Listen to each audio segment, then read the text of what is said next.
오늘 우리에게 주시는 하나님의 말씀은 시편 39편 7절의 말씀입니다. 주여, 이제 내가 무엇을 바라리요? 나의 소망은 주께 있나이다. 오늘 나의 주님, 나의 소망이라고 하는 제목으로 함께 말씀을 나누고자 합니다. 여러분 이런 표현이 있습니다. 쌀로 밥을 짓고 있구나. 이게 방송가에서 행해지는 전문 용어라고 그러는데요. 제가 최근에 그 유재석 씨가 하는 토크 프로그램에서 이 용어를 사용하는 걸 들었습니다. 무슨 뜻인지 모르시겠죠? 쌀로 밥을 짓고 있네. 어떻게 보면 이 뉘앙스를 살리려고 하면 좀 더 비아냥거리는 투로 해야 되는데, 우리 성도님 앞에서 제가 그렇게 하기는 좀 그렇고 해서, 이 쌀로 밥을 짓네라고 하는 표현은 그, 뭐, 하나마나한 소리, 늘 알고 있는 것 같은 소리, 또 그렇게 식상한 소리라고 하는 표현을 방송가에서는 밥 짓고 있네, 밥 짓고 있네. 이런 식으로 표현한다고 합니다. 제가 왜 소도에 이 말씀을 드리냐 하면, 말씀을 전하는 자로서 늘 고민이 그렇습니다. 하나님의 말씀은 은혜롭고, 하나님의 말씀은 참 진리의 말씀이고, 그 말씀으로 아멘으로 화답하지만, 전하는 자의 입장에서는 어떻게 하면 좀 더 우리 성도님들에게 새로운 관점에서 또 어떤 신선하게, 어떻게 보면 정말 이렇게 표현한 것처럼 밥 짓는 소리 같은 그런 소리가 아니라 똑같은 본문이지만 아주 새로운 각도에서 또 아주 정말 놀라운 통찰력을 가지고 있는 접근을 하는 말씀으로 우리 성도님들에게 전해주면 좋겠다고 하는 고민이 늘 가지고 있습니다.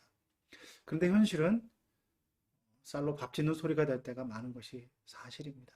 그래서 어떻게 보면 이 부족한 설교를 들어주는 성도님들에게 감사한 마음이 더 많을 때가 있습니다. 오늘 본문의 말씀 시편 39편 7절의 말씀은 제가 제목으로도 삼았지만 이 한 절의 말씀으로만 보면 그 말씀 자체가 벌써 뭔가 이렇게 결단과 고백을 가지고 있고 이 말씀이 주는 힘을 느낄 수 있을 것 같습니다.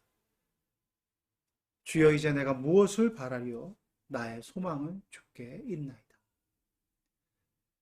이 말씀 한 구절에서 느껴지는 뭔가 이렇게 삶의 무게가 실려 있는 그런 고백인데, 이 본문의 말씀을 전체로 보면 이것은 더 큰 깊은 은혜로 다가오는 말씀일 수 있습니다. 오늘 본문의 말씀은 다윗이 어려움 가운데 있는 그 상황을 견뎌내면서 하나님 앞에 드려지는 시편입니다. 여러분 잘 아시는 것처럼 시편에 보면 표제에 항상 있습니다. 다윗이 참회의 시라든지 뭐 그 내용에 맞는 그런 그 시편을 소개하는 내용들이 있는데, 오늘 시편 39편 이 표제에도 다윗의 시라고 언급되어져 있습니다. 39편 1절 말씀에 이렇게 말씀하고 계십니다. 내가 말하기를 나의 행위를 조심하여 내 혀로 범죄하지 아니하리니 악인이 내 앞에 있을 때에 내가 내 앞에 재갈을 먹이리라 하였도다. 사람은 말에 소통이 있어야 되고 서로 말이 오고 갈 수 있고 내 말하는 것을 이해하고 또 그러야지만이 뭔가 대화가 되는 것입니다.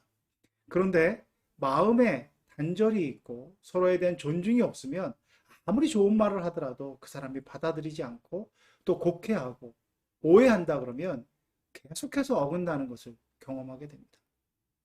다윗은 지금 그런 상황을 얘기하고 있습니다. 내가 아무리 좋게 얘기하고 아무리 뭔가 하려고 해도 악인들이 나를 가만히 냅두지 않는다. 그래서 오늘 2절 말씀에 또 이렇게 얘기하는데요. 내가 잠잠하여 선한 말도 하지 아니하니 나의 근심이 더 심하도다. 이렇게 말씀해 주고 있습니다. 여러분도 그런 경험을 하셨을 것입니다. 내가 선의로 아무리 얘기를 한다 하더라도 받아들이는 입장에서 상대방이 마음을 딱 닫고 무슨 말을 하더라도 그것을 내 진의대로 받아들이는 것이 아니라 자기가 해석한 대로, 자기가 듣고자 하는 대로 얘기하고 그것을 그렇게 반응한다 그러면 여러분 어떻게 되십니까? 아무리 선한 의도를 가지고 있더라도 지치게 되고 결국에는 대화가 단절되고 또 관계가 단절되는 것을 경험하게 되는 것입니다. 다윗은 지금 그런 상황입니다. 내가 어떠한 상황에 놓여 있을지라도 선하게 하나님의 자녀로서 하나님이 원하시는 방향대로 살고자 하는 그 모습으로 악인을 대했지만 그것이 한계에 부딪히고 있다는 것을 말해주고 있습니다. 그래서 3절 말씀이 이렇게 얘기합니다. 내 마음이 내 속에서 뜨거워서 작은 소리로 읊조릴 때에 불이 붙으니 나의 혀로 말하기를 여호와여 나의 종말과 연한이 언제까지인지 알게 하사 내가 나의 연약함을 알게 하소서. 이렇게 말하고 있습니다. 정확한 상황은 모르겠습니다. 다윗이 임금이었을 때인지 아니면 다윗이 그러한 어떤 도피 생활을 하는 상황이었는지 어떠한 정확한 상황은 모르겠지만 분명히 다윗은 지금 주변에 많은 사람들로부터 핍박과 고난과 압박을 받고 있는 상황이라고 하는 것입니다. 그래서 다윗은 최선을 다해서 자신을 변호하고 자신의 진의를 자신이 가지고 있는 그 속마음을 그렇지 않다고 하는 것을 내보이려고 하고 노력을 하고 있지만 그것이 받아들여지지 않고 노력을 하면 할수록 좌절되고 더 어려운 상황에 더 수렁에 빠져드는 그 상황을 이렇게 다윗은 고백합니다. 시적으로 아주 멋있게 고백해서 야 이거 참 다윗이 이렇게 정말 고통 중에 있구나 라고 이렇게 느끼시겠지만 어떻게 보면 거친 용어로 우리가 일상 용어로 표현하자면 이렇습니다. 하나님 나 죽겠습니다. 하나님 살려주십시오. 하나님 도저히 못해 먹겠습니다. 그런 탄식과 울부짖음이 지금 다윗의 고백이라고 하는 것입니다. 하나님 정말 언제까지 나를 내버려 두시겠습니까? 그런 탄식 속에서 다윗은 지금 울부짖고 있다라고 하는 것입니다. 이런 탄식 앞에서 이런 고백 앞에서 우리는 다윗의 심정을 조금이나마 느껴볼 수 있습니다. 우리가 살아가는 상황 속에서도 현실의 문제 앞에서 정말 다윗의 이런 고백이 우리의 고백일 때가 많이 있습니다. 사방이 우겨싸임 같고 사방 가운데 정말 나를 도와줄 사람이 아무도 없는 것 같은 그 상황 속에서 이 상황이 빨리 끝났으면 좋겠다. 근데 언제 끝날지 모르겠다. 그 상황 속에서 지치고 힘들고 정말로 좌절할 수밖에 없고 의기소침할 수밖에 없고 절망 가운데 거할 수밖에 없는 우리의 모습이 다윗의 모습이 아니겠습니까? 그러하기에 다윗의 이 울부짖음은 특별히 시편에서 나와 있는 다윗의 시들은 어떻게 보면 많은 공감을 얻을 수 있는 것이 인간 다윗 그리고 정말로 성군이었고 신앙의 위대한 위인이었지만 자신의 있는 모습 그대로를 하나님 앞에 토로하는 인간적인 그 다윗의 모습이기에 우리의 많은 공감을 얻는 그런 시편이 되는 것입니다. 구약과 신약의 많은 차이들을 저는 느끼게 되는데 구약의 말씀을 보면 참 인간적이고 어떻게 보면 특히 시편 같은 경우에는 우리의 말씀 자체를 그대로 토로하는 것을 많이 느끼게 됩니다.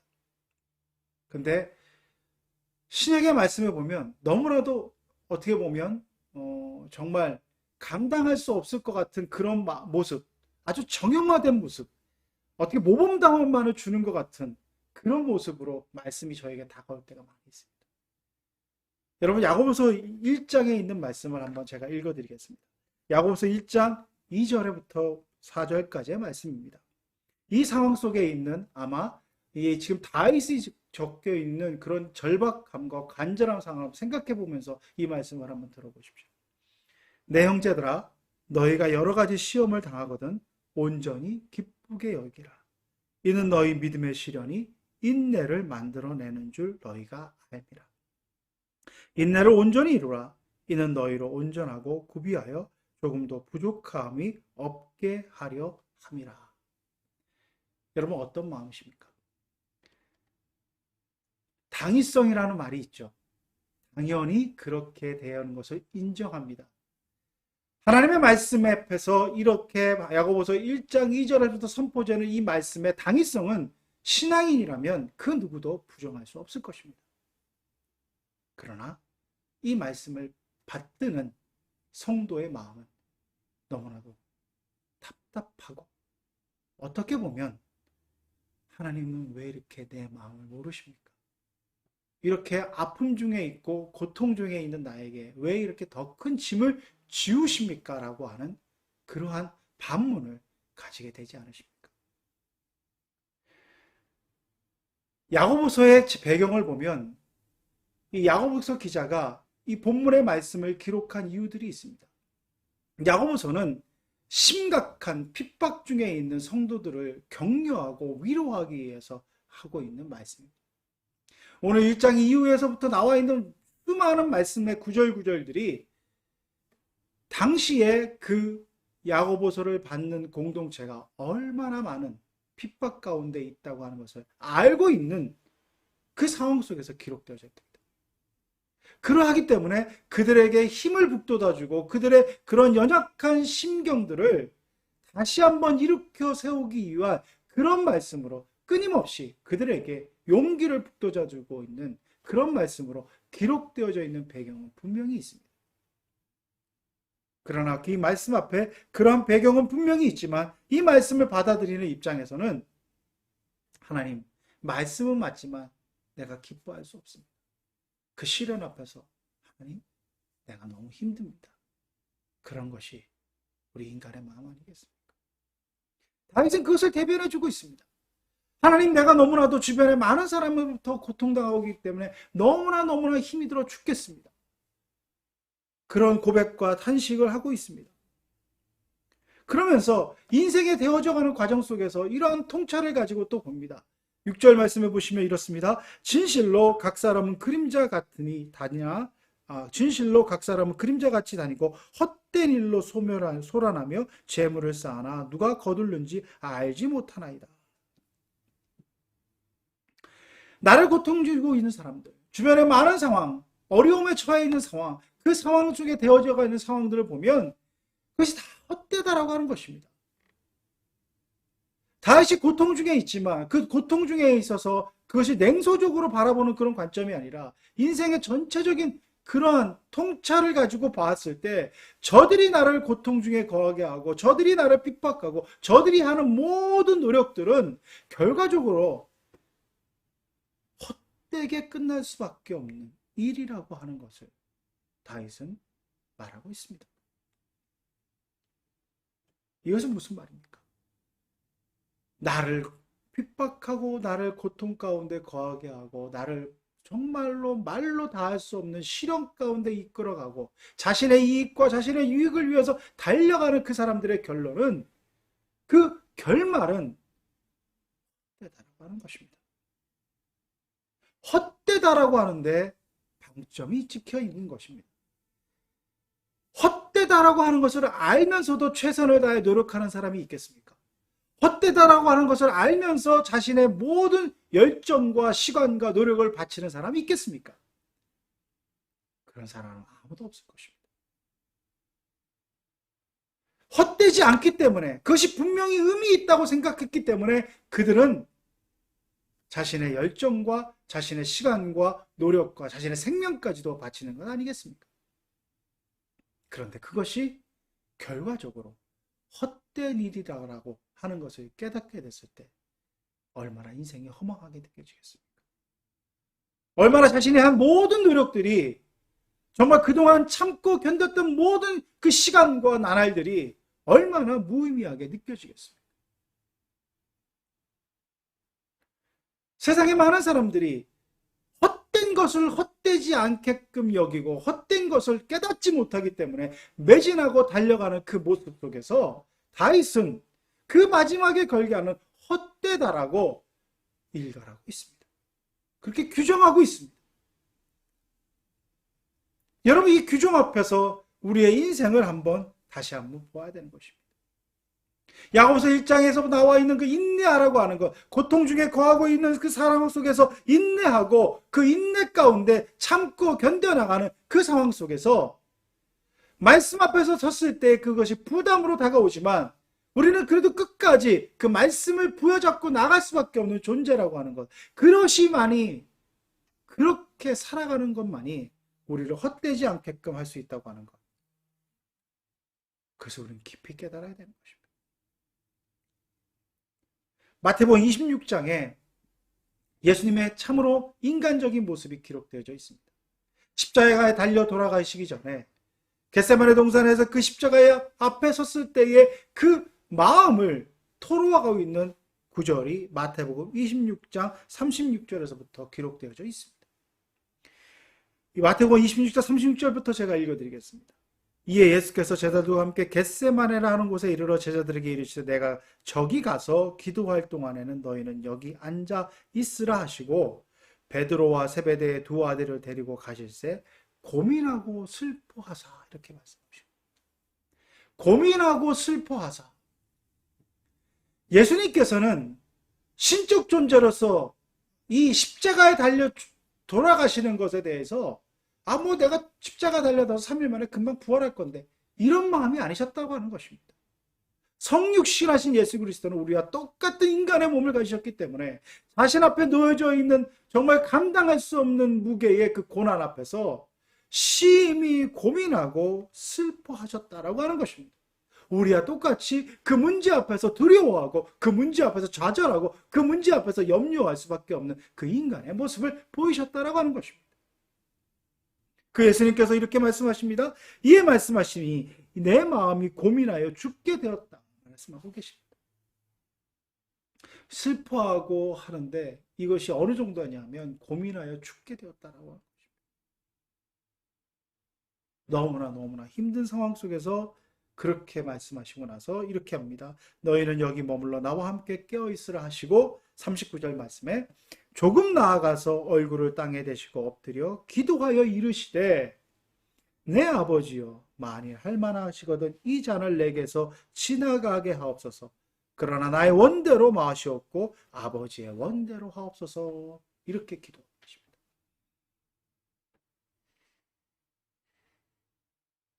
여러분 어떻습니까?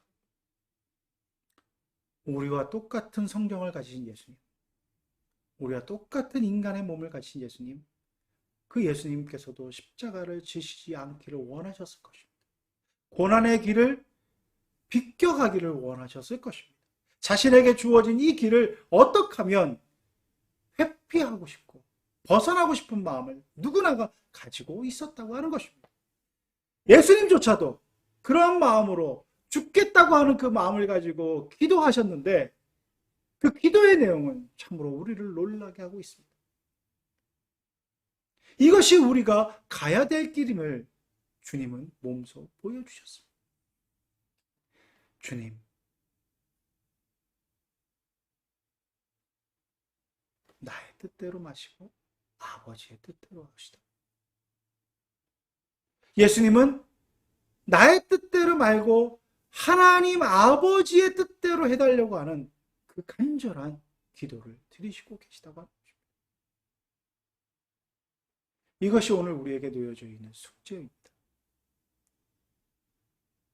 저와 여러분은 내가 원하는 대로, 내 뜻대로 무엇이 되기를 원하는 것이 솔직한 우리의 심정입니다.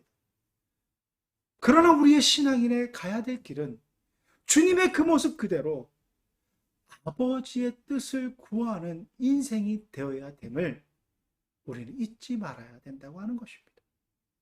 그 아버지의 뜻을 구하는 그 마음이었을 때 바로 야고보서 1장 2절의 말씀처럼 그 말씀, 그 고난의 앞에서 인내하며 기뻐하라고 하는 그 말씀은 새롭게 우리에게 인식되어지게 될 수밖에 없습니다. 내 마음은 이 고난을 비껴나가고 고난을 벗어나는 것이지만 아버지의 뜻을 찾고 아버지 앞에서 아버지의 뜻대로 행하게 해달라고 하는 기도 가운데 있는 자들은 그 고난 앞에서 인내하며 그 고난을 새롭게 해석해내고 그 새롭게 해석해내는 고난의 의미를 발견하기 때문에 세상이 줄 수 없는 기쁨과 평안을 맛볼 수 있다는 것입니다. 다윗은 그 고백을 우리가 함께 읽었던 시편 39편 7절 말씀에 하고 있다고 하는 것입니다. 주여 이제 내가 무엇을 바라리요 나의 소망은 주께 있나이다. 이렇게 고백합니다. 누구를 바라보십니까? 어떤 기댈 곳을 찾고 계십니까? 무엇을 향하여 나아가는가? 이 고난을 극복하고 고난 앞에서 섰을 두려움이 있지만 이 시련을 극복한 다음에 그 시련이 없어지겠습니까? 이 시련을 극복하면 또 다른 시련이 우리를 기다리고 있는 것이 우리네 인생이라고 하는 것은 외람되지만 50여 년을 넘게 살아온 저의 고백이고 여러분도 느끼실 것입니다. 인생이 그렇게 녹록지 않다는 것을 인생을 살아가면 살아갈수록 더 느끼시지 않습니까? 지금 죽을 것 같은 이 고난, 죽을 것 같은 시련, 이것을 벗어나며 살 것 같고 이것만이 문제, 이 문제만이 해결되면 모든 것이 만사형통할 것 같지만 또 다른 문제가 기다리고 있습니다. 근본적인 문제를 해결하는 것은 바로 아버지의 뜻을 소망을 하나님 아버지께 두고 주님을 나의 주님으로 모시며 살아가는 그 인생의 길, 그 신앙의 고백, 그 인생의 발자취를 걸어 나갈 때만이 우리에게 참된 평안과 위로와 기쁨이 있다라고 하는 것을 잊지 말아야 된다고 하는 것입니다.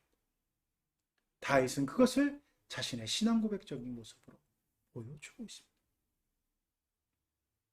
이러한 다윗의 신앙의 고백은 그 사람의 그 신앙의 아름다운 열매로 증거되어질 뿐만 아니라 참으로 세상이 이해할 수 없는 많은 그 반응들을 보여주고 있습니다. 압살롬의 반역으로 인하여서 자신의 모든 것을 놓고 도망쳐가는 과정 속에서 시므이라고 하는 그 자가, 베냐민의 지파 속에 있는 시므이라고 하는 자가 이제 다윗은 왕권을 잃어버리고 권력을 잃어버리고 도망자로서 정말 그렇게 연약한 모습이라고 하는 것을 보았기 때문에 그전에는 입도 뻥끗하지 못했던 그 시므이가 돌을 던지며 다윗을 비난하고 다윗을 책망하고 있는 그 모습 속에서 주변의 신하가 가서 내가 그것을 죽이겠습니다 하고 얘기했을 때 다윗은 놀라운 고백을 합니다. 이렇게 한 것도 아버지께서 허락하셔야지만이 되는 것이다. 아버지의 계획이 있지 아니하면 시므이가 저렇게 할 수 없다라고 하는 모든 주권은 하나님께 있음을 고백하며 그렇게 인생을 살아가는 다윗의 모습을 자신의 삶의 모습으로 증거하는 그런 신앙의 위인의 모습, 그런 인생을 살아갔습니다. 더 놀라운 것은 여러분 잘 아시는 것처럼 사무엘하 19장 말씀을 보시면 이제 압살롬의 반역을 진압하고 다윗이 다시 한번 예루살렘에 돌아왔습니다. 왕권이 회복되었습니다. 그런데 시므이라고 하는 자는 간사하게 어떻게 보면 시므이가 우리 인간의 정말 추악한 면을 대변해주는 모습 같은 그런 모습으로 비춰지는데 이제 왕권을 잡은 다윗에게 자기가 한 일이 있기 때문에 자기가 죽게 될 것이라고 하는 두려움 속에서 다윗 앞에 무릎을 꿇고 이렇게 얘기합니다. 사무엘하 19장 말씀을 보시면 내가 왕께 한 행위를 내가 압니다. 자기 스스로 이렇게 얘기합니다. 그런데 왕이시여 나를 살려주시옵소서. 그렇게 애걸복걸을 합니다. 보통 사람 같았으면 당장이라도 복수하고 싶은 마음이 들었을 것입니다. 그러나 다윗은 그렇지 않습니다. 내가 이 좋은 날 하나님의 은혜로 내가 왕권을 회복하고 예루살렘에 돌아온 이 좋은 날 너의 목숨을 취하지 않겠다라고 이렇게 얘기합니다. 다윗은 자신의 전 인생을 통하여서 정말 자신의 잘못으로 인하여서 간음을 행하고 또 자신의 신복을 교묘한 방법으로 죽이게 하는 죄악도 있었지만 자신의 전 인생을 통하여서 하나님의 주권만을 인정하고 하나님의 아버지 되신만을 인정하며 살아가는 그 모습으로 우리에게 귀한 신앙의 본을 보여줬습니다. 사랑하는 성도 여러분, 고난은 있을 수 있습니다. 환난이 있을 수 있습니다. 어려움이 있을 수 있습니다. 그러나 그 가운데서 오늘 우리가 함께 읽고 했던 것처럼 나의 주님, 그분만이 나의 소망입니다라고 하는 그 고백으로 그 모든 역경 속에서도 승리하며 담대히 그 역경을 헤쳐나가는 귀한 분들 될 수 있기를 간절히 바랍니다. 함께 기도드리겠습니다. 아버지 하나님, 우리는 참으로 연약합니다. 시련이 오고 역경이 올 때마다 두려워할 수밖에 없고 염려할 수밖에 없고 울며 떨 수밖에 없는 인간적인 그런 모습이 우리의 모습입니다. 그러나 아버지 하나님, 그러한 똑같은 성경을 가지고 하나님 앞에 부르짖었던 다윗, 어떻게 보면 똑같은 성경을 가지고 하나님 앞에 부르짖던 예수님의 모습 속에서 우리가 가야 될 길을 발견하게 됩니다. 아버지 하나님, 그 두려움 앞에서 떨지 않고 그 두려움 앞에서 굴복하는 것이 아니라 그 두려움 속에서 진정으로 나의 주님, 나의 소망 되시는 예수님을 깊이 만나게 해주시고 그 주님만이 나를 살릴 수 있음을 증거해 보이는 귀한 믿음의 사람들 될 수 있도록 주여 역사하여 주시옵소서. 이 모든 것 우리 주 예수 그리스도의 이름으로 간절히 기도드리옵나이다.